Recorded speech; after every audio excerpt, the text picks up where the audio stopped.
There's just so much. You're listening to a Mamamia podcast. Mamamia acknowledges the traditional owners of land and waters that this podcast is recorded on.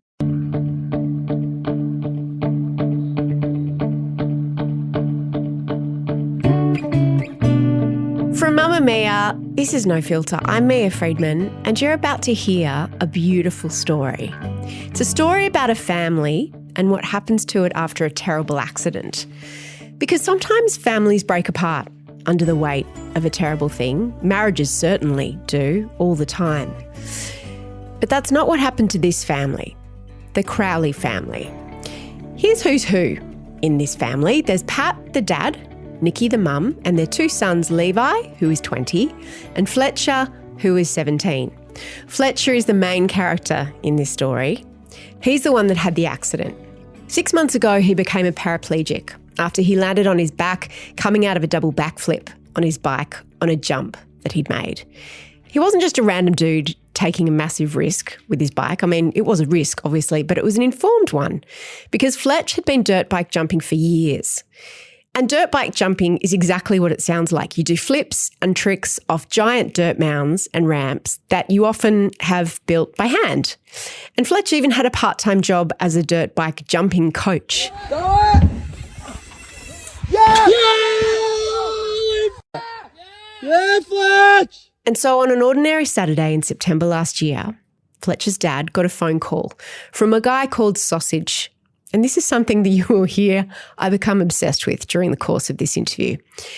And if you're wondering why I sound kind of lighthearted when this could and possibly should be a tragic or at least a sad story, well, like so many stories that I share with you on No Filter, this one surprised me, and it may surprise you.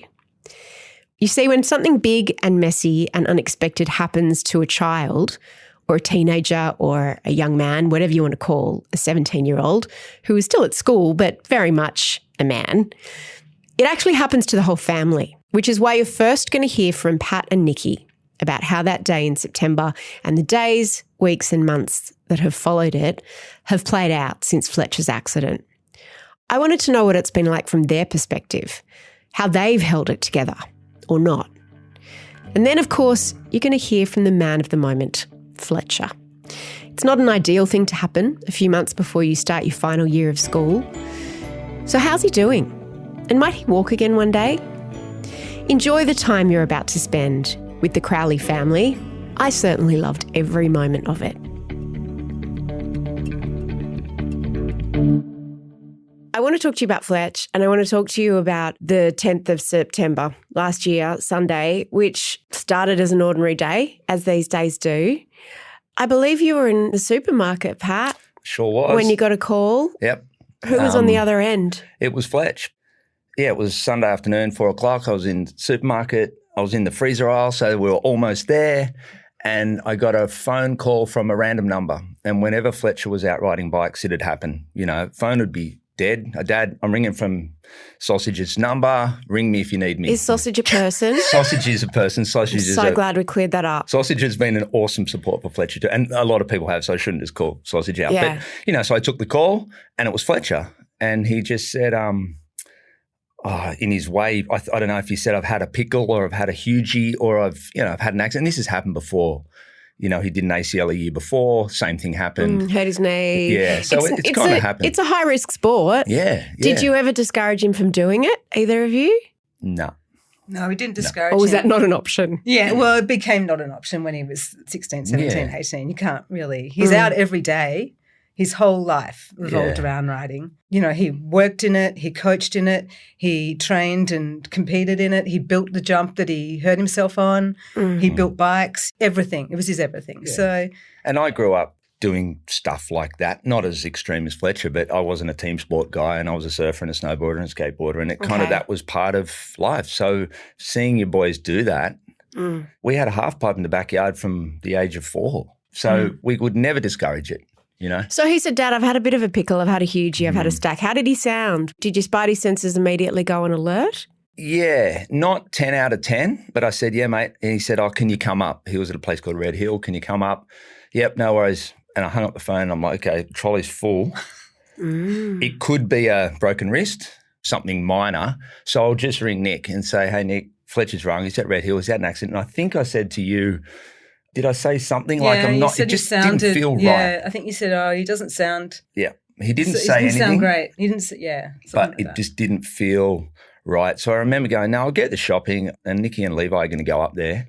And I was probably 10 minutes behind them. How far was Red Hill from where you were, Nikki? 12 minutes. Yeah. 10, 12 okay, minutes. so pretty close. Pretty close. Yeah. What did you think on that drive? Did you try to ring him? Did you try to ring Sausage? One of Levi's mates drove us up there. I can't remember why. And on the drive up, I was going, oh gosh, I did have the feeling that it didn't sound like it was going to be good, but I had no idea that he broken his back. What did you discover when you got there, if it's not too upsetting to? You were there first. I got there and before the ambulance. Yeah, before the ambulances, before anyone had got there. But there was two of his good mates that had laid him down, covered him in blankets and jumpers on the jump still, had not moved him, had not touched him. They knew to cover him up, even though it wasn't a cold day. No, these are two older guys, mid-20s, really extreme bike riders. Jaden and Wriggles. Yeah, Jaden and Wriggles. This is just getting better, this cast of characters. The three of them had done first aid like 2 months earlier, 3 months earlier. Yeah. And they knew exactly. They wouldn't let him take his helmet off. They wrapped him in puffer jackets. He actually had so much protective gear on. He had 2 titanium like leg braces on because he'd done his ACL all the way down like robotics. He had like a chest gear on that went hard on impact. He had, a top of the line helmet on. Did you ever find out what the first aid that they administered and all his safety gear protected him from? Like, I guess it could have been a whole lot worse. Yeah, the first aid definitely stopped the spinal damage from being worse, definitely. Because the boys did not move him. And they knew not to take his helmet off. Yeah, and his 2 vertebrae were shattered. So moving him would have severed more nerves, could have done really bad. Wow. Yeah. So, I got up there and there was a couple of dads there and there was a woman that I think she was training to be a nurse, or she's a first-year nurse, or she might be a nurse. They were all on the outside and they all gave us a lot of space. Yeah.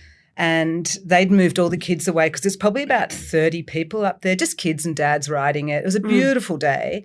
Yeah, I got there and it was so quiet. It was like the birds weren't even chirping. I just remember it was because it was like 4:30, 4:45, and I was just on the dirt and the dirt was cold, but it was eerily quiet. I remember that. So it was like a reverence. People knew there was some bad shit that was happening. Yeah. And at that time we didn't know, but we've since known that Fletcher had the accident, lay there, and I think he said to Jaden, he said, I can't feel my legs.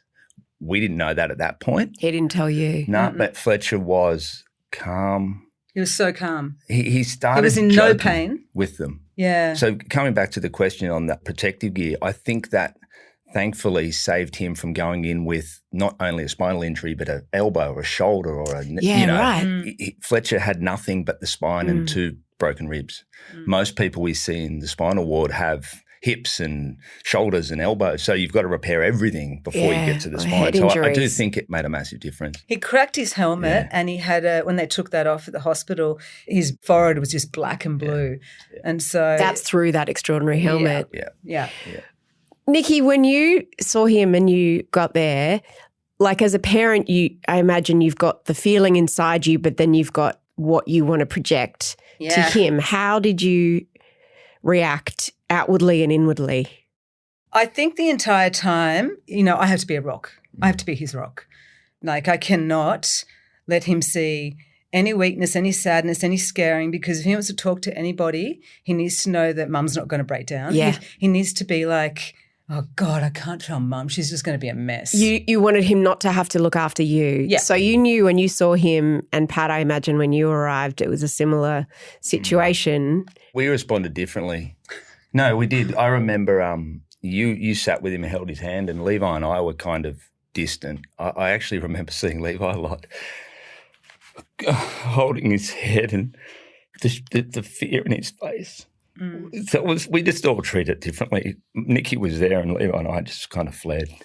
Well, because you knew that you had to process what you needed to process and that Nicky had it. I imagine we're going to get to the tag teamness of the last 6 months, and, I'm sure you two are well practiced at it because of what you've been through with Levi as well. When the ambulance got there, I imagine it felt like 100 years until they got there.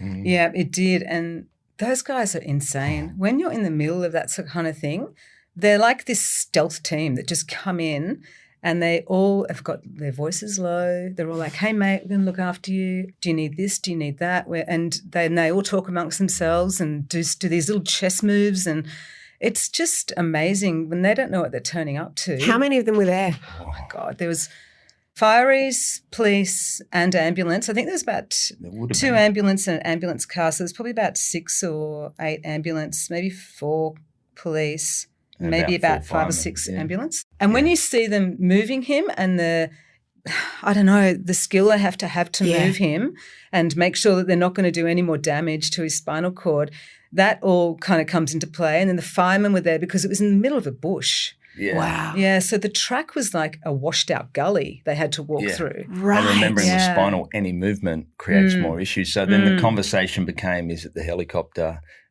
Can the helicopter land anywhere? Yeah. And it became this, that like Nicky said, they're just these stealth, calm, they're superheroes. And we can talk more about the people involved in this thing, because there are people in this world that do the most remarkable jobs for people like us and Fletcher during this process. And it started with those people. They came to the hospital a month later to see Fletch, and they all knew. They knew straight away. They were, because I said so they got there, they knew this is what it's going to be. Yep. Did you watch their body language or try and overhear their conversations? What did you see? Yeah, I did see them all kind of look at each other, and they didn't try to hide anything, but they used a few technical terms and medical terms and things like that. So, and I imagine they didn't want to tell you anything definitive. No. When he was on the ground and they didn't want – was he asking questions, or they were just – No. Mate, we're going to look after you? Yeah. But he was so calm. He was very calm. Was he in shock? I think so. Did they give him any Like, what's pain? the difference between being calm and being in shock? Yeah. It was almost like he was peaceful, and he said that since. He's like, as soon as it happened, everything was peaceful. And he was joking with the boys. This is before pain relief. Wow. And his biggest concern was telling Dad, because we were going away to go skiing and he'd missed it the year before. That breaks my heart when his friends have said since, like, he just didn't want to tell you because he was worried about Japan. And that's like, oh, man. Because that's what we had been saying when you said before about, being cautious about what he was doing. We'd been saying to him, mate, we're going away in 2 weeks. If you do any injuries, you're going to be sitting at the bottom of the hill again. Well, I mean, how selfish of him. Like, honestly, timing, Fletch. I mean, come on. Exactly. I had said to him multiple times, mate, if you break your back, I'm not wiping your bum. Yeah. Oh, guess what? A mother's love. And we counselled our way through that over the last 6 months, I tell you. Yeah, I'm sure. That was one of the first. I said to thing him, mate, I will wipe your bum. Yeah. Yeah. And anything else that's required. Yeah. How long did it take to get him out of there and into an ambulance? About an hour and a half, I think. Well, even 2 nights ago, we sat around talking about this conversation and what we remember. And it's incredible how there's a whole moment in time that I don't remember at all, being in a couple of rooms, Nicky and Fletcher are like, I remember that, I don't remember. But it was 4:15 and by 9:30 he was being operated on. So those 5 hours were a blur and we all have different memories of them. But the fact that they did that in 5 hours is another superhero thing, right? Because the quicker you can get a spinal patient to a theatre to release the pressure on the spinal cord, the better the end result. Right. So time was of the essence. It wasn't okay, well, let's move him really slowly so nothing happens. The clock was also ticking. I didn't realise that. So I think it was probably 4:15. I reckon we would have been there by 6. But we got this incredible green corridor, which we knew nothing about, which... Is that like the green whistle? No, it's even better, right? So we left Beacon Hill and we were heading to Royal North Shore. How did you get there? Were you in the ambulance as well? I was with the big dog behind in the car. I wish I remember his name because he was an awesome man, and that's a whole other conversation because I lost it in there. Nicky sent a message that said Fletcher can feel his toes. I cried and I said to the guy, and I could tell in his face he was like, wow. So he'd come off this kind of base of like, this is really bad. Yeah. To like, oh, okay. There could be hope. Yeah. But the green corridor is the policeman or whoever does it turns every single traffic light from Belrose to North Shore green. Right. So by the time we got to Chatswood, the traffic jams on either side. On either side of the road. So we just got this 40 didn't kilometres know an that hour. was a thing. So they do this stuff. Again, it's the superheroes. Can you order it in advance? Exactly. I was in the When you're late for work? I know, I was in the Can I ambulance. talk to? And I was like, wow, we've got every green light. That's insane. What a lucky day this is. And they're like, Best day ever. Sunday afternoon on the northern beaches, it just doesn't happen, right? Yeah. Small mercies. Yeah. In the ambulance, Nicky, was he asking about his legs? Were you asking him, or was it kind of this thing that no one wanted to discuss? There was two paramedics with him. They were at either end, and the woman that was at his feet was kind of moving them and adjusting stuff. And she said, "Can you feel this?" And he could feel her touching them. Like he could feel a sensation. And when he said, "Oh, I can feel that," she just looked at me and she should have nodded her head. Like she didn't want to say it was good out loud because that, she just didn't know. But it's better than what you would expect, which is I can't feel anything. No, yeah. But he was still joking around in there. He's shown this spirit from the minute it happened. And it's something as a parent that you can't prepare for and you don't know how your child's going to respond. I think it came from the calmness of the accident. He's just shown this, I don't even know what the word is, this strength and positive approach to, okay, righto, we're on. This is me. He's just a remarkable human. What struck me, and I've followed the story and watched every video that he's posted and that you guys have posted, there's a complete absence of self-pity. And I don't know why, because I have a lot of self-pity and I haven't experienced what he's experiencing. Like, where did it go, his self-pity? And have there been times, surely? We said the other night, remember we were saying, Fletch, you never got angry or sad. And he goes, yes, I did. And there was one night I was with him because we stayed in this this weird room at the hospital, which was great because we didn't have to leave. We were there for 8 days, right? In these two little single beds, and we'd just go and come, through the night. There was one of us with Fletcher the whole time. And I was there at 3 a.m, and he was having a pretty tough time. It was probably 2 or 3 days in, and he was holding my hand and he was squeezing it and he's swearing at Red Hill, going, and he was angry that night. And he went, yeah, remember that? That was when I was angry. And it was almost like in his mind, he went, that was my hour. That was when I was angry. And he said to me, can I swear? Please. I fucking hate bikes. I'm just going to use my camera now.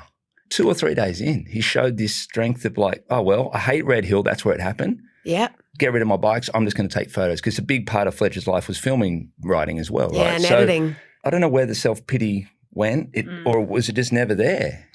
On the same day, was it the first day, and he said, I'm just happy I can move my arms. He didn't say, I'm disappointed I lost my legs. I'm happy I can move my arms.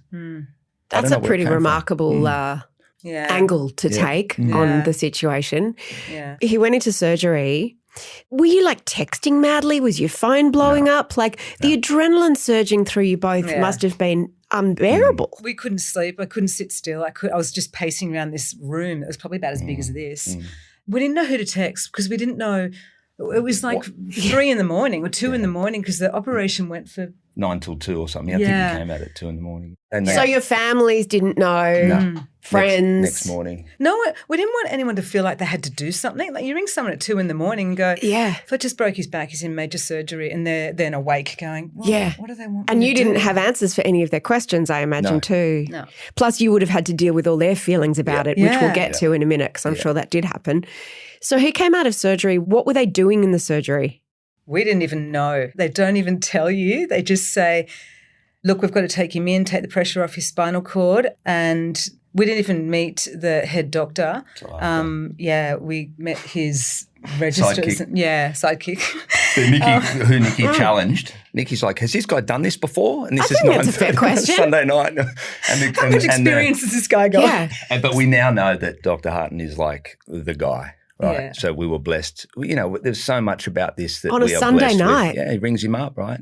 Yeah. So the fact that we are 10 kilometres from the greatest spinal ward in the country with the greatest spinal surgeon in the country, the things that we've been grateful for through this whole thing. Yeah. It started from the ambulance guys and it still continues today, right? The people that help us and help Fletcher, we are honoured and so lucky to be involved, like here. I think it's Australia, right? We're really lucky. Yeah, but the question about if they were going to tell us what they were going to do, he came in after the operation and he said, right, I've put 12 screws in his back and 2 titanium rods. And I was like, what the hell? The things that he told us that he did, we were just both gobsmacked. We were going, this is high trauma. I was like, what? Couldn't you just straighten it? Yeah. But Band-Aids and the stapler, bit of blue tack. But after the fact, you kind of now understand why the urgency and the speed and like this is a high impact accident that if we don't do this, we could be in a whole lot more trouble. Like what? Well, I don't know now. Maybe a complete sever to his spinal cord.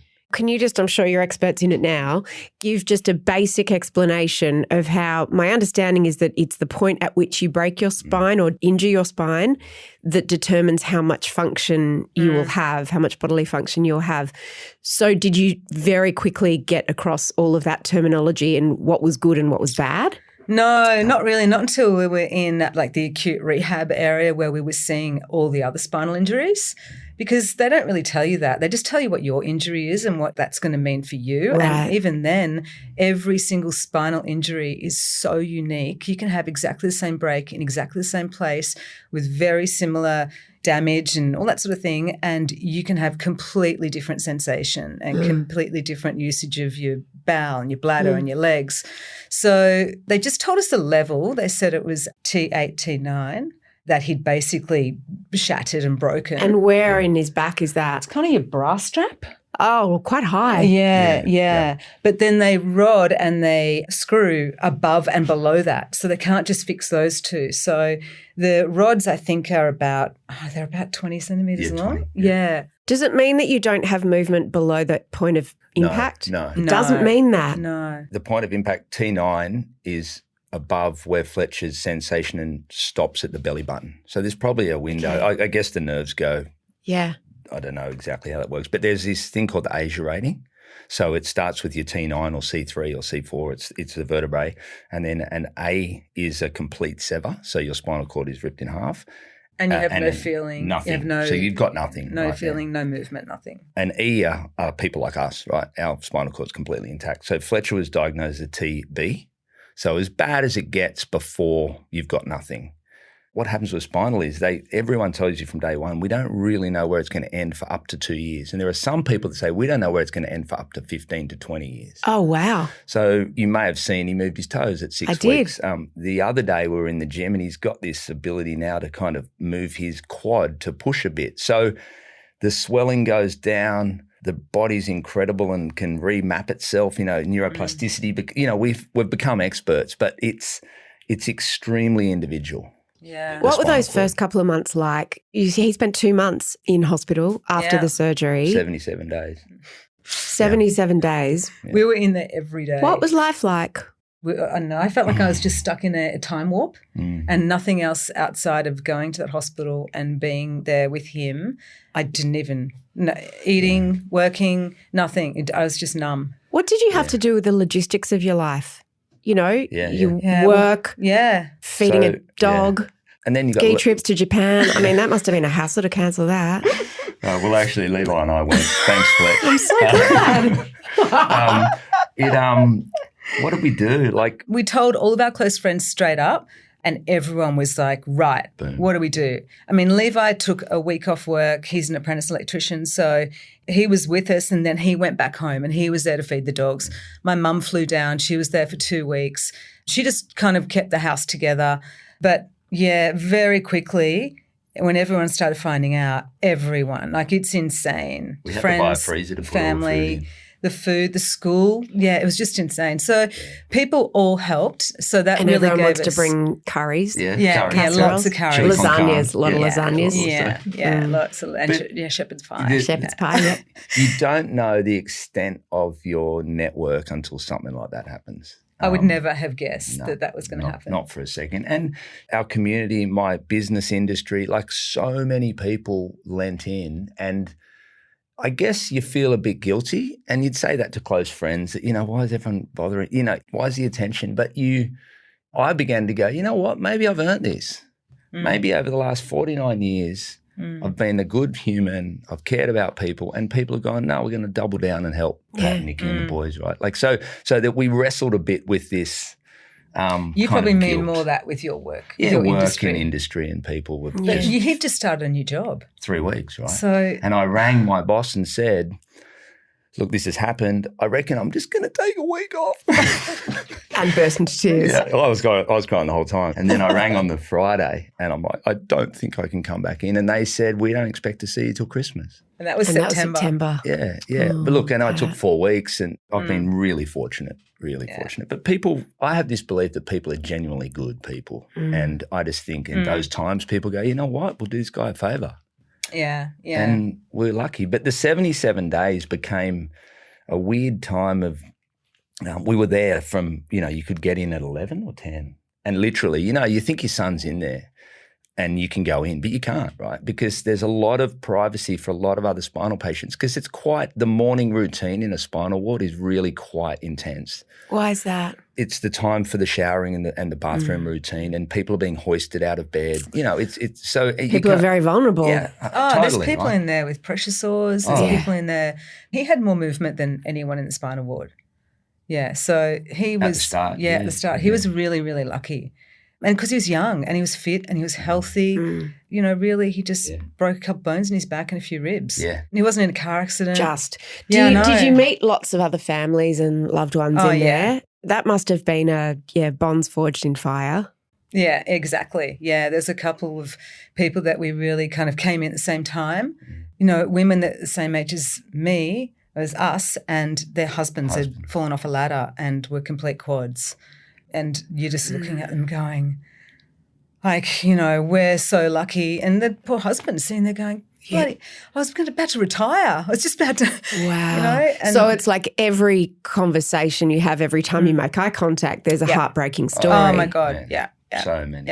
And that actually, I've had this conversation with a lot of people, that other people's pain can make yourself feel better. And I know that's horrible, but Nicky just said it a couple of times, we're so lucky. So often we'd be in there going, we are so lucky. We're so lucky. And isn't that extraordinary how the definition of lucky can really change depending on the context? Yeah. And in the spinal ward, when your 17-year-old son can still move his arms and doesn't have a head injury, you are the lucky ones. Yeah. And has this incredible positive outlook on life, right? So we've often said if Fletcher hadn't approached this the way Fletcher was able to, our lives would be completely different. And, it would be normal to be in the fetal position, curled up, not wanting to see the world. That would be normal. What he's doing is not the norm. Most people are in there in a pretty dark place at the start. How have you both gone on what have been the lowest moments? I'll ask you first, Pat, because I imagine there have been some and they might not be what people would expect them to be. Yeah. Sometimes little things can get you. Oh, yeah. Look, I said to someone earlier, I frame it in this sense that I cried every hour for the first week, and then the next week was every second hour, and it extends out, and it's anything. What were you crying about? I think it was probably, and it's crazy to think it, but it's what Fletcher won't have. And what I started doing, and Fletcher doesn't even know this, but I started writing a list of all the things in my phone that Fletcher will do. And I started doing that on day 2. Fletcher will go and travel, all the things. And I think that helped me kind of frame up that it will be okay. And there was an awesome woman at the hospital, Chanel, social, I don't know what exactly her role was, but she on day 2 kind of went, listen, she's a direct lady, but she said, Fletcher's going to be completely independent. So at that point, I kind of went, okay. And you then understand that independence means you can live alone. Fletcher can do anything we all do. And from there on, I kind of moved on. But my dark points were just probably vulnerable moments of sadness for the loss of what we call a normal life. So I've also framed up what's a normal life. On the 5th night, we had a conversation that a friend had teed up with the parents from Brisbane whose son had become a quad 4 or 5 years ago. And we had a Zoom call in this little weird room we lived in. And for me, seeing them 4 years on, that their son was in the US playing wheelchair rugby, they were about to go to Italy to go on a big bushwalk, and I kind of went, you know what? Oh, wow. We're going to be okay. So it was like seeing your future, like looking at a crystal ball of this will be us one day. Yeah. And at that moment, I mean, Nicky, you've done some looking, but there's not a big network for mums and dads. Oh, there's nothing. There's nothing. No, so I think our not crusade, but I want to give that. I want to give that early listen. Things are going to be okay because they will be. Because someone else said, imagine as a human there's 9,000 things you can do on the planet, right? Walk a dog, climb a tree, travel to Italy. Knock out 2,000 of them a person in a chair can't do, and you'll probably only do 2,000 or 3,000 anyway. Yeah, right. So choose the 3,000 you can do, Fletch, and life will be awesome. I heard that you said to Fletch really early, which Paralympic sport are you going to play? We just joked around a lot and we just, and so we'd kind of just take the piss out of it a bit and we'd say, mate, choose your sport, you're 17, you can do anything. And so he was kind of funny about it, but I think he did kind of take it on board and he's like, right, yeah.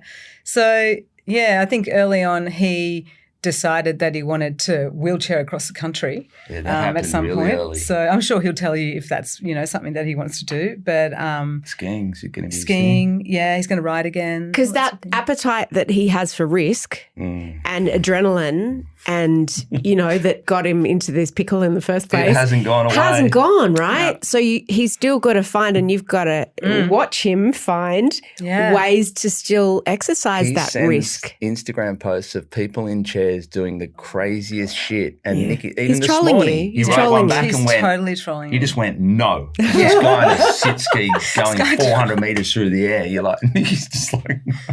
But we won't be able to stop that. It's Fletcher. After the break, Nicky tells me about the exact moment she learnt for sure that Fletcher's injury was going to be life-changing. And then I just collapsed on the ground. That was the worst. I felt like I was going to vomit. I've never felt, Stay with us.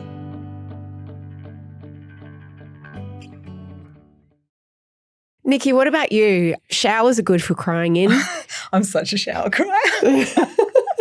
And you know what? The other woman in the hospital whose husband had the accident, we bonded over that because she's really, really positive and, great. And so we talked a lot and she said, oh, no, I get all that shit out. I sit in the shower, I sit in the ground and I just bawl my eyes out. Then I get out and I wash my face and dry myself down. It's all down the drain and washed away. And and that's exactly how I felt. And that's exactly where I did all my crying. Yeah. But the worst part for me was the most horrific part was when the doctor came into the room, and this is before they'd even operated, which just still blows my mind. I think they'd done a CT scan on him. She had this look on her face. The room was all dark. We were waiting in this room because we turned the light off because it was, 11 o'clock, and I think we're just in shock. And she just looked at us. I think I went, you just went, I just went, no. And she just nodded her head, didn't say anything. And I just went, no, louder and louder and louder. And she's just nodding her head. And then I just collapsed on the ground. I was just, because I felt like I was asking her, he's not going to walk again? And she was saying yes. And that was the worst. I felt like I was going to vomit. I've never felt, I think I just, at that moment, for all the people out there that have lost children, I just felt an iota of what the pain that people must go through in that point. I felt like I'd had my toe in the door, but I can't even, that's even cruel to even compare that to another parent that's lost a child. But I was just, because we had no idea what that meant. We just had no idea. She'd come to tell you that he couldn't wouldn't walk. Yeah, but they'd only done a scan on him. They hadn't opened up, hadn't done anything. And I never saw that woman again, ever. No. Not in any surgeries, not in any ICU ward, nothing, nowhere. And I think Pat and I were both really pissed that she just came in and gave that to us. That's felt how like she gave us the Did she actually say it? Or you didn't, it was an unspoken question that she answered and you knew what. Yeah. And we both hit the floor. Yeah. And she did get on her knees and kind of held our hands and stuff, but she didn't open her mouth. And that could go into a whole conversation about doctors. Through this process, because I don't want to get sued, but the doctors have a very different way of dealing with these things than every other carer through the process. And that was the first sign of it, how we were told our son had broken his back. Was she a doctor? I don't We don't even know. I know she had a green outfit I'm pretty sure Did she even work at the hospital? Was she even real? We just could have been part of our imagination. But no, we both remember it, which was, And that for a long time, that was like picking a scab. I was like, at that moment, it was just horrible. Did you do that bargaining of just looking back and that day and if only, because there was also vision of the jump. Oh, yeah. Have you ever watched it? Not the end. I haven't watched it, no. Fletch put some of it on Insta. We've seen that bit. But it cuts out, obviously, before he falls. Has he watched it? Yep. He didn't watch it until he put that up. So that was probably... He watched the whole thing, though. He watched the fall. Yeah, and you know what he said? What? Oh, I've had much worse accidents than that. I should have broken my back 5 months ago. I love him. We've discovered a lot through this. But he still says, and I'm sure he'll say it to you, that it was still the best day's riding he's had. He still cherishes that day, which blows my mind. Yeah. That he still remembers that date as an awesome day. Yeah. Who could do that? What have you had to do to your house, to your life? God. Like, what changes have had to be made practically? Because obviously emotionally, it's a goddamn journey. I quit my job. I only did that recently. You know, I had a great employer as well that I've been working with for 10 years. And so she let me have, you know, work from the hospital, you know, from home. So that was really flexible. But once I realised how much work was going to be involved in dealing with the NDIS, just having Fletcher at home, taking him to appointments, mopping the bathroom floor every time he's had a shower, emptying all the bins, making his bed, or just everything. You just become a carer. It's basically cleaning and tidying and, you know, ordering all of his supplies, which he will take over as he gets older. But all the logistics of it, that just is so time consuming. Do you think this will be forever or this is just an interim phase while everybody recalibrates? Yeah, absolutely. And the house is, we're really fortunate to have a house that didn't need a lot for just getting home, but it does need a lot for full-time living. So once we have a bathroom that functions well for Fletcher, a lot of the morning stuff will be okay. But we haven't even started that. Like the OT was out yesterday to work out what the house has to do. But there are some people that live in two-story houses. We don't. We've got a flat block. That can't go home for months and months and months. So we're really blessed. Again, I come back to, well, we're lucky. We were home within 6 months and we function. And Fletcher's got a good friend who's now his carer. And he's taking a lot of the load in the mornings. He comes and he picks him up and he cleans his room. An actual friend from school? Yeah, Leroy. How does that work? I was going to ask about his friends. I'm going to ask Fletch as well. But from what you've seen of how his friends have behaved. Oh, my God. Boys, because it's a lot to take on as a 17-year-old boy. When it first happened, the greatest gift we got was this social worker, and she was in the ICU. Her name is Kerry. And I think it was like day 2. She said, his generation, he needs his phone and he needs his friends around him. Right and now. we, like, naturally, we would have been like, no, keep everyone away, keep his phone away from him. Yeah. Because he was on heaps of drugs too. He's So got who knows what you're doing? out of his neck and his head and his. And as soon as we got the boys, it gave, you know, he was on his phone again and we got the boys in straight away, or just whoever he wanted. I had to kind of manage it a bit, but those boys. You were saying that you had to tell them to use some hand sanitizer because they like rocked up from the skate park or the bike park or wherever.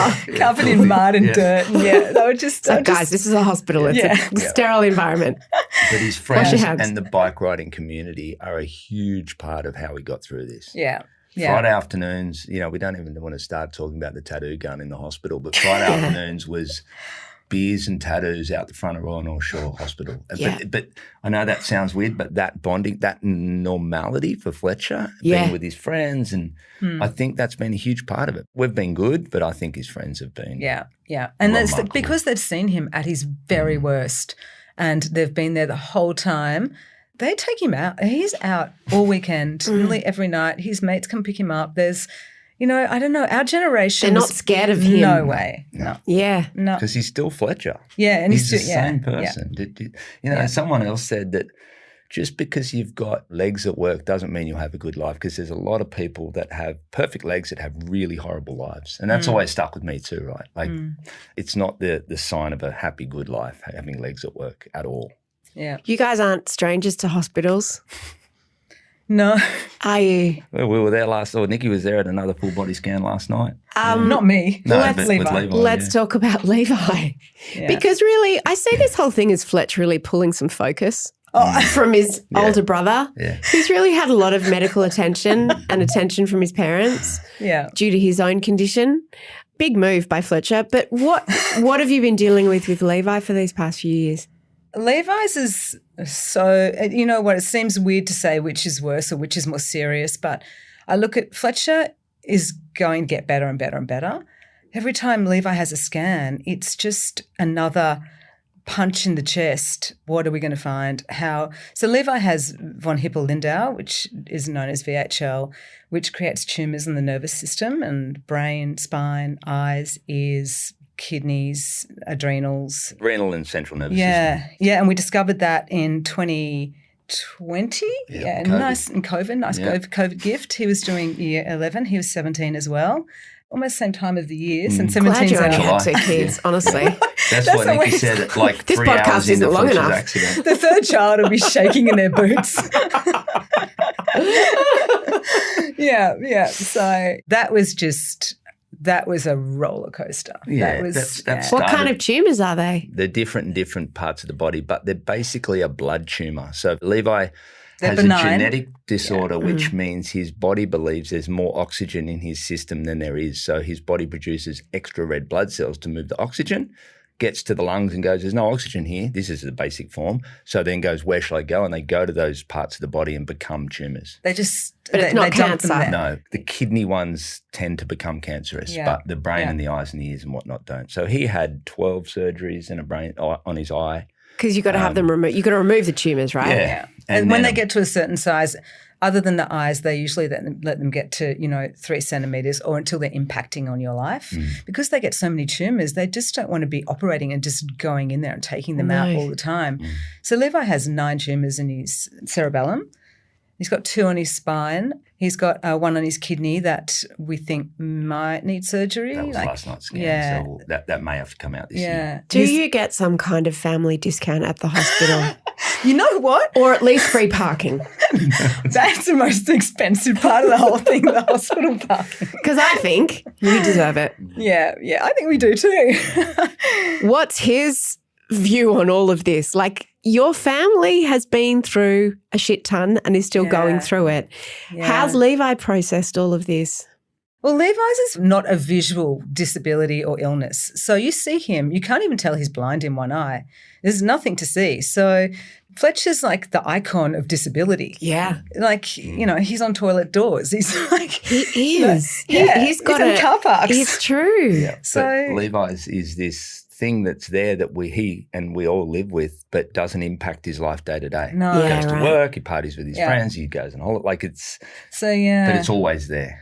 Right? It's just there, and it's the annual thing. And so it's a scan once a year, then you get the news, and then it's like, what are we going to do this year? Yeah. So it's the 8th of April. Yeah, 8th of April is our next. Yeah, so you scan, and then it's 2 weeks later, and you have a cancer specialist, a rare cancer specialist. But you know what? That's also amazing. We just fell into this. I knew you were going to say that somehow. It's just great though.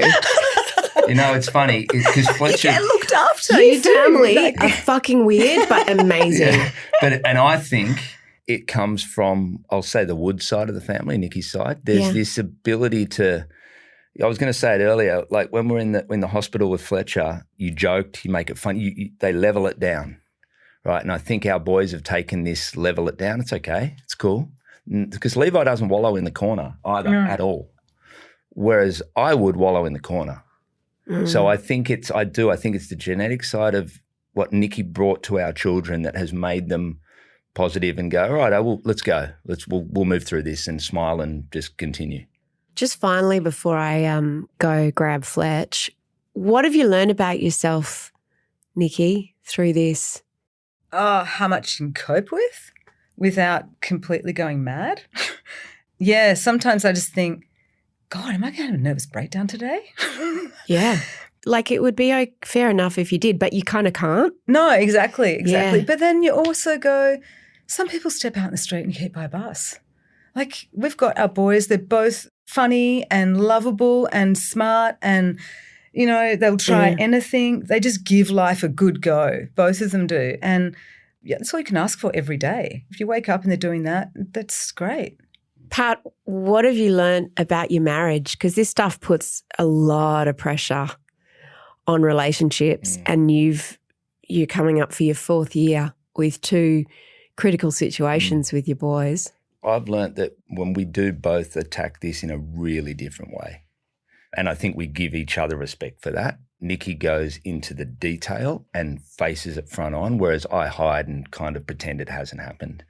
And, you know, I've never gone into the detail. Nicky researches, she reads, I just kind of sit back and not pretend it's all okay, but make myself feel better by not going into the detail. So I think what we've learned is because it's too scary for you? Yeah, that we can't push the way I approach it onto you and you can't push the way you – and we've found that space, right? You've never – Yeah, I think we had a conversation about it. Yeah. With Levi we did, and I think we just took that into the situation with Fletcher. You had a template.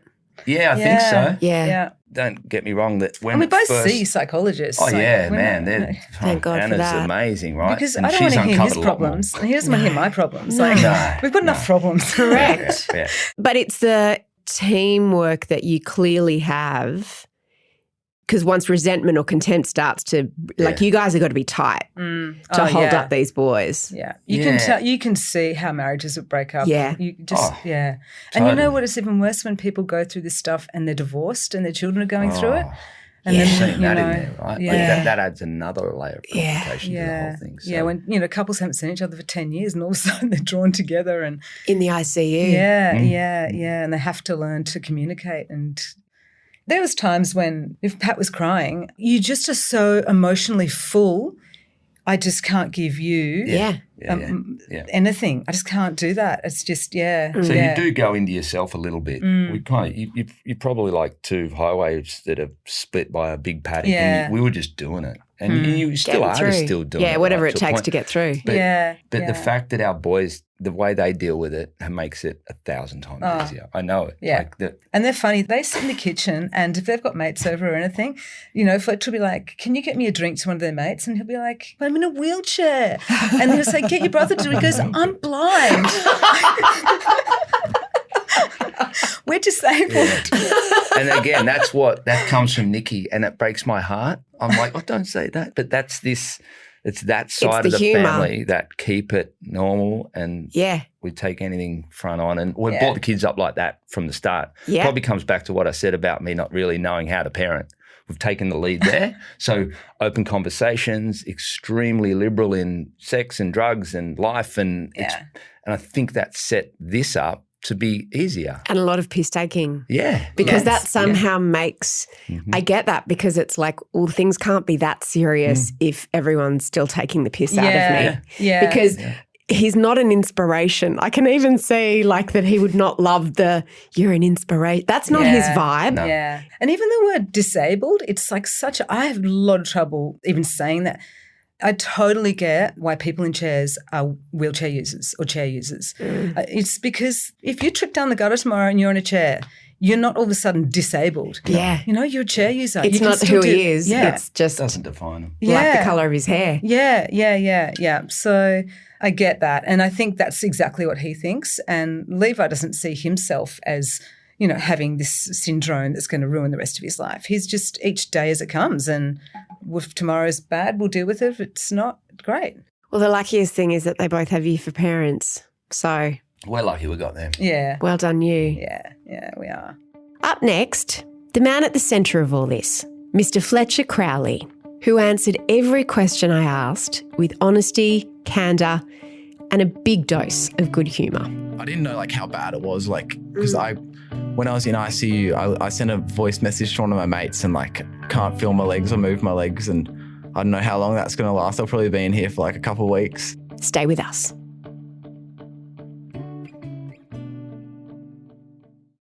Tell me about the 10th of September, that day. I'm told it's one of the best days you've ever had. Yeah, 100%. Do you call it the track?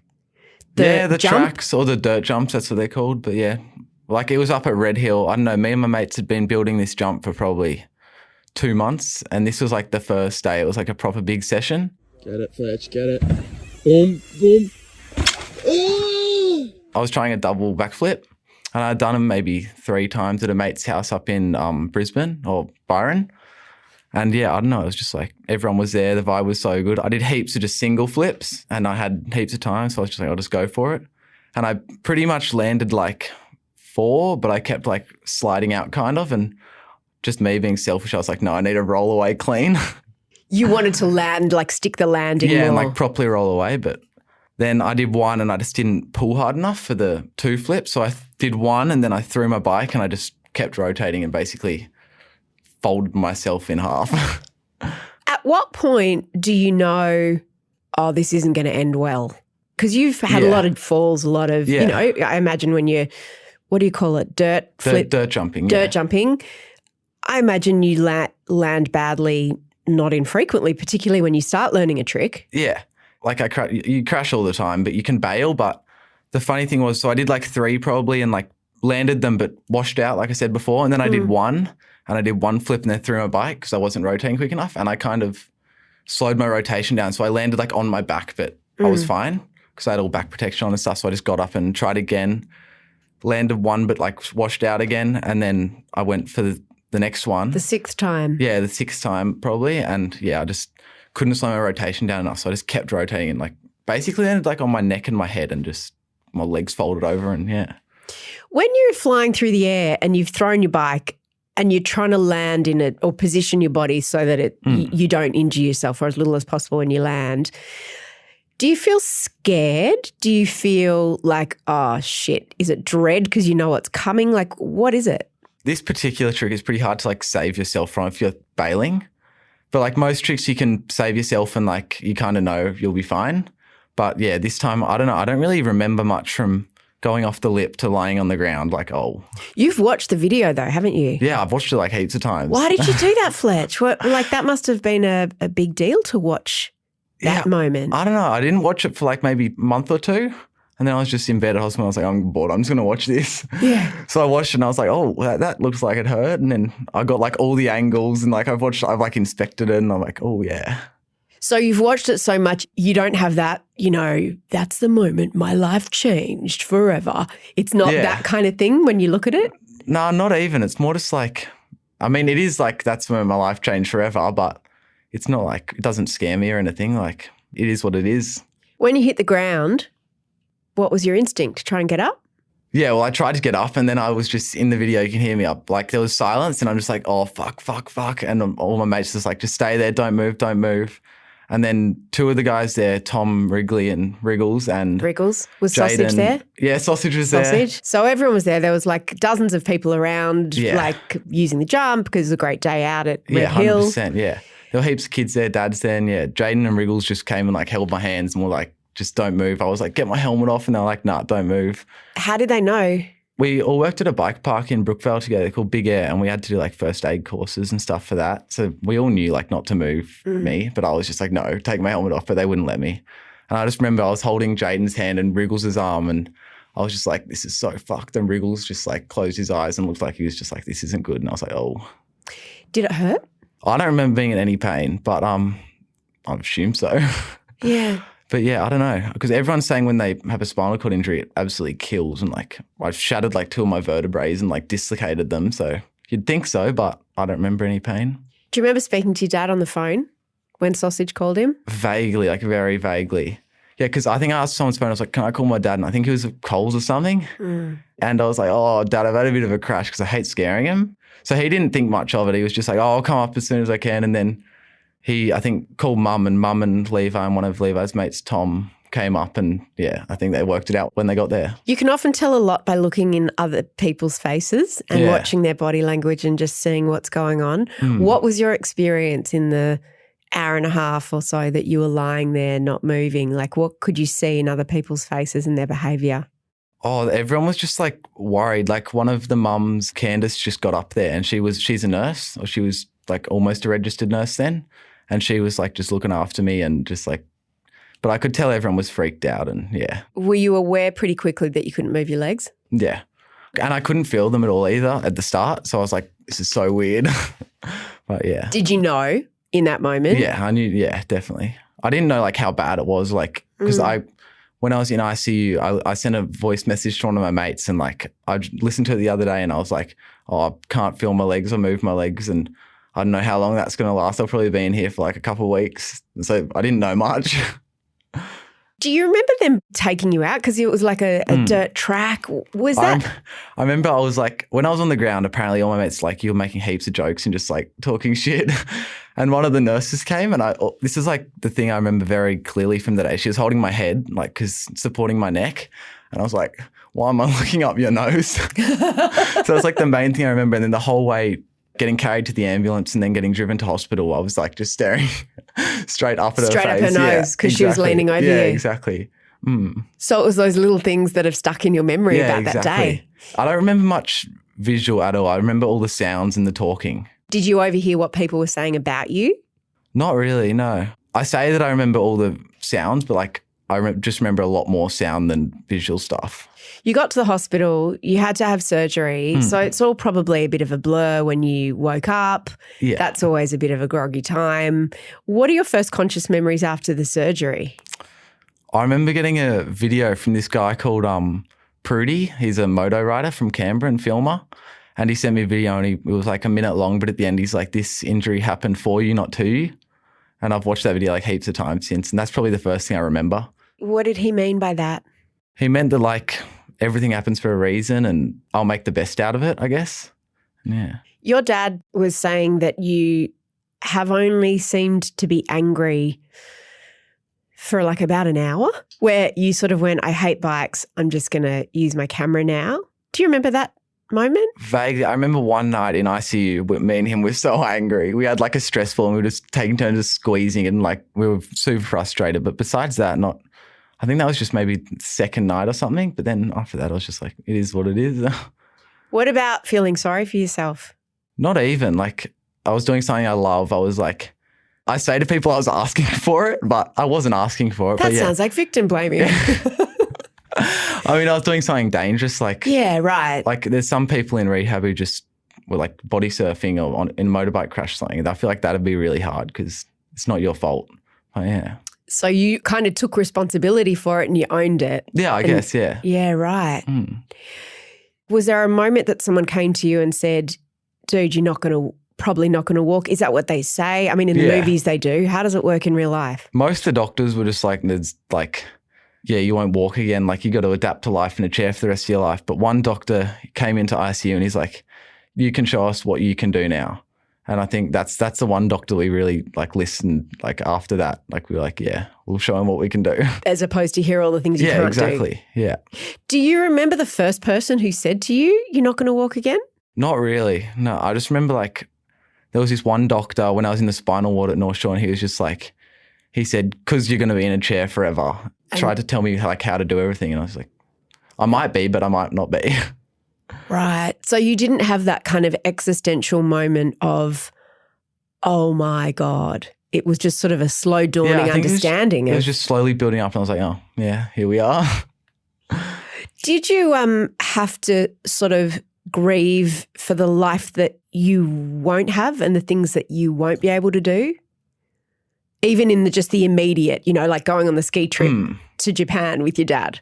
Not really. Like, if anything, probably more recently I've realised what I can't do, but I'm like, there's so many things I can do still. Yeah. Like, what are the big bummers that you can't do? Camping's really hard. Like, that's not what I expected you to say. And it would not be on the top of my list of things I was sad about not doing. Yeah, I don't know. It's like camping. You'd think like riding and like skiing and stuff. Yeah. But like the bikes that you can get, though, the bike I'm getting, it's like so high tech. I'm like just so excited to get it. And like skiing, it just looks like so much fun. Right. So there's all these things you're looking forward to. Yeah, 100%. Like new toys. Yeah, exactly. That's it. Your mates have been, like, I've followed you since pretty much the day it happened. And, you know, I know your parents. I've been so struck by your mates. I haven't known their names, but Sausage and Wriggles now and Leroy, I'm just so into all of them. Yeah. Your parents were saying that one of the first things or the most helpful thing that one of the social workers said is he's 17, he needs his phone and his mates now. Yeah. What did your mates do when they first saw you?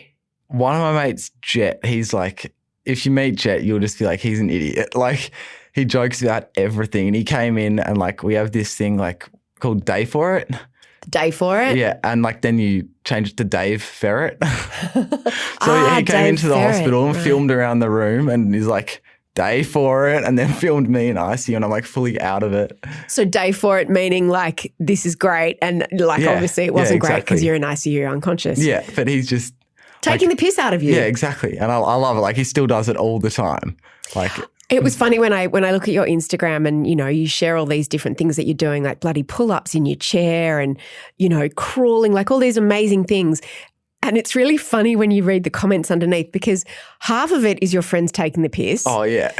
And then half of it is like probably I would say your parents' friends. Yeah. Like quite earnest, like, you're so inspiring, Fletch. Keep on going. And it just strikes me that that's not really your vibe. Yeah. Like, you're so inspirational. Like, how do you react to when people say that shit to you? I don't know. Like I like it. And Like they it's mean definitely well, obviously. Yeah, 100%. Yeah, they mean well. Like it's really nice to see. Yeah. Like, yeah, it's good. But then I do like all my mates. They're just fully like, you'll see Jets. He just takes the piss out of everything. Who were the people in ICU? You know, you were the youngest and the most mobile. Yeah. Suddenly you all had this thing in common or, you know, in the hospital for the 77 days that you were there in the spinal Yeah. unit. Who are some of the people that you meet? Like you Yeah. kind of stood out in there, I imagine. I met a guy called Bob who I've like staying really close with. I'm since obsessed with Bob. Yeah. Can you tell everyone about Bob?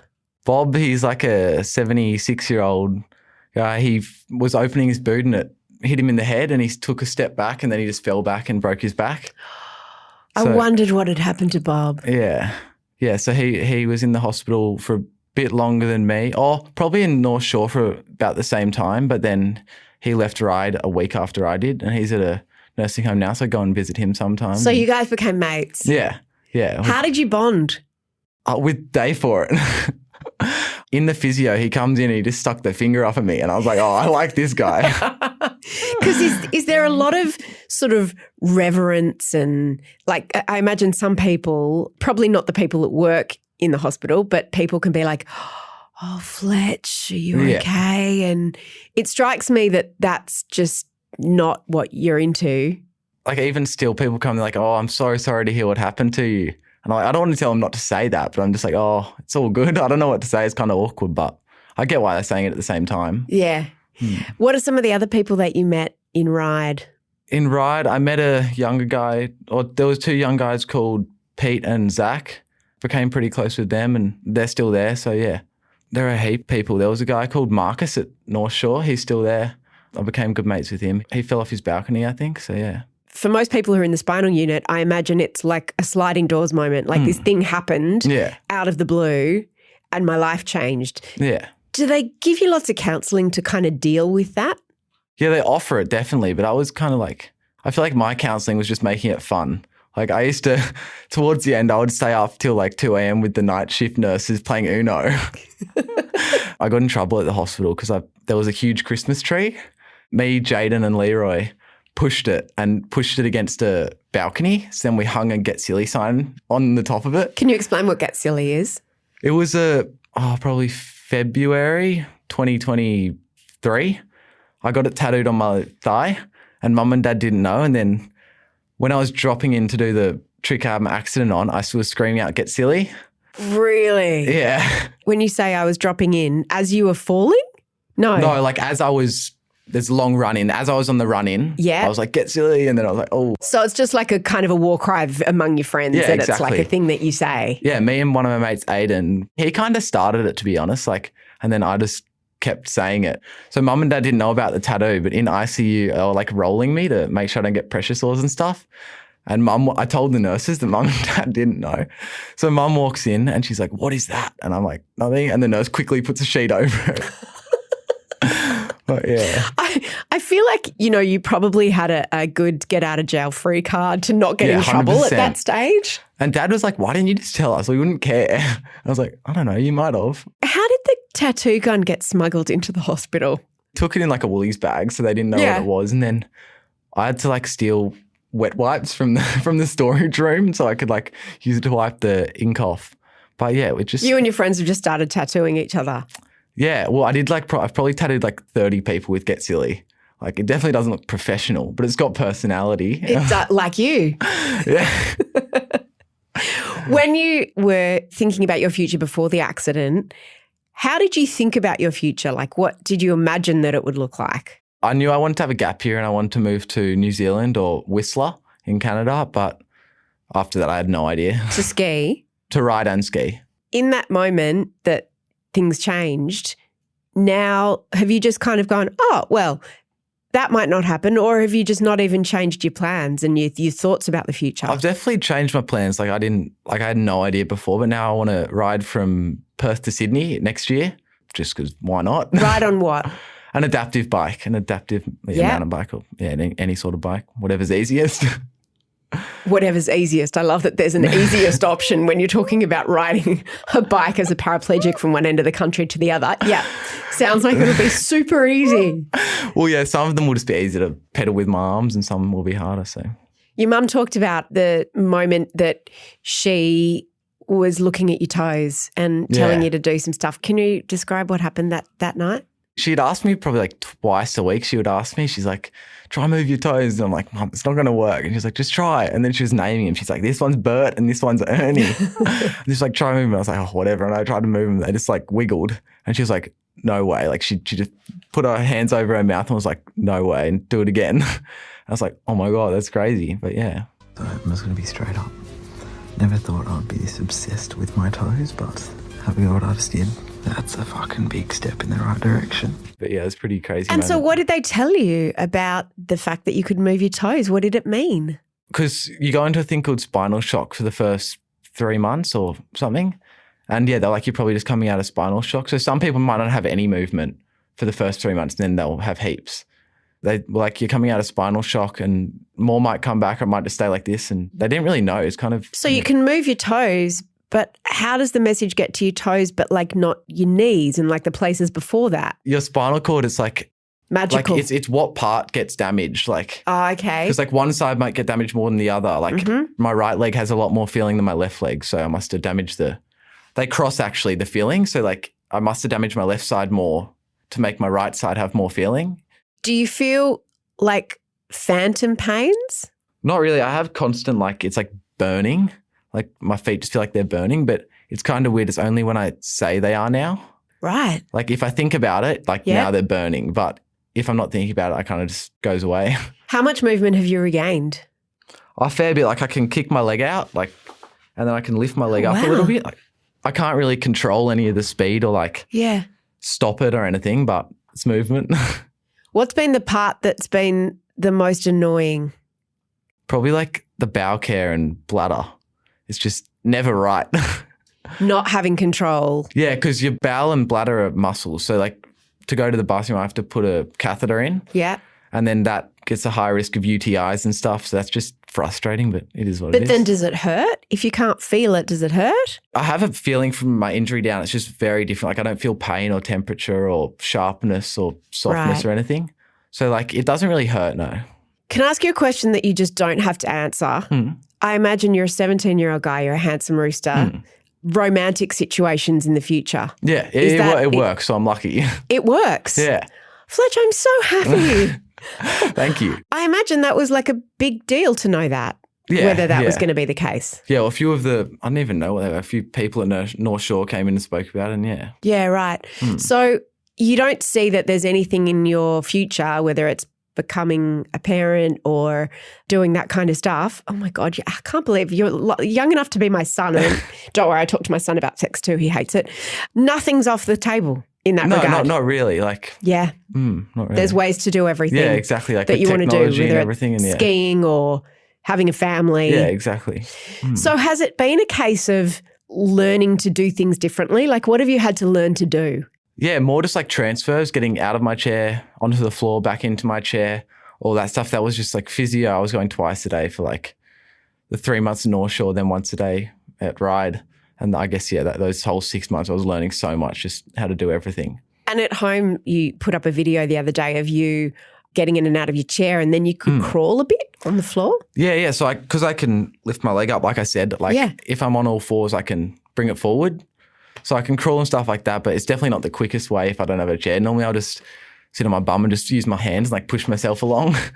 But yeah. You know, you've seen your brother go through a lot, Levi, over the years. Was this just a very elaborate way to pull focus from him and get more of your parents' attention? Yeah, that was my plan. I was like, stuff this guy, I need more attention. How has he been in terms of just the different ways that your family has reacted? I think we've gotten a lot closer. I remember he came into ICU and he just like was in there for like 30 seconds and had to leave. He just like couldn't stand it. But before my injury, we used to like, we didn't really argue, but we used to talk to each other and yeah, but like now like we'll go out together or he's always like, let me know if you need anything, if he's out or like I can help with anything. It seems like your friends, they don't tiptoe around you. Yeah, exactly. No special treatment. No special treatment. Or the only special treatment I get is like front seat in the car. Oh, that's good. You don't have to call shotgun. Yeah, because like it makes transfers easier. And school? They'll just take the piss out of me. You still have to go though. Yeah, I still have to go. And do your HSC. Yeah. And then what? And then who knows? Gap year. And then I think I might go to uni, but we'll see. The Crowley family came into Mamamia on a Friday morning a couple of weeks ago, and to be honest, I really didn't want them to leave. Watching the way that they interacted with each other with so much warmth and love after everything they've been through, I mean, they're all a bit knackered, clearly. It's been a lot. It's been a time. It's been emotional. It's been a roller coaster. But they're really solid, you know? And I should also add, it's important to add this, that the kinds of questions that I ask in a no-filter interview are in no way appropriate to ask in real life. Please remember that. Please don't ask people who use wheelchairs about their sex lives or how they go to the bathroom. That stuff is intensely personal, and I'm only allowed to ask because I'm on a podcast called No Filter. And you should also know that even I know when I've possibly pushed it too far. And so I reached out to Fletch afterwards. I slid into his DMs on Insta to apologise for asking him about his sex life. I mean, how awkward for that poor young man. Has he not suffered enough? And I said, of course, that I would take out anything that he was uncomfortable with. And he actually responded straight away. He was like, ha, no worries. He said it's the question he gets asked most often about sex. I mean, he's a 17-year-old boy, so I imagine his mates probably ask him that all the time. And he said that he was happy to answer it, and maybe now people will stop asking him if they listen to the podcast. So Fletch, you're welcome. Seriously, what a young man, and also what an amazing content creator. Follow him on social. He just makes such great content. So I highly recommend you follow him and see what he's getting up to, because it's also just very funny. Speaking of funny, he started a foundation, because of course he did. It's called Get Silly, and it's to raise money for spinal cord research and rehab. If you want to support it, you don't have to get a tattoo like Fletch and all his mates. He has jumpers and T-shirts on his website, which we've linked to in the show notes. This cracker of an episode was produced by Kimberley, Braddish and Gia Moylan, with sound production by Leah Porges. I'm Mia Freedman, and go get silly.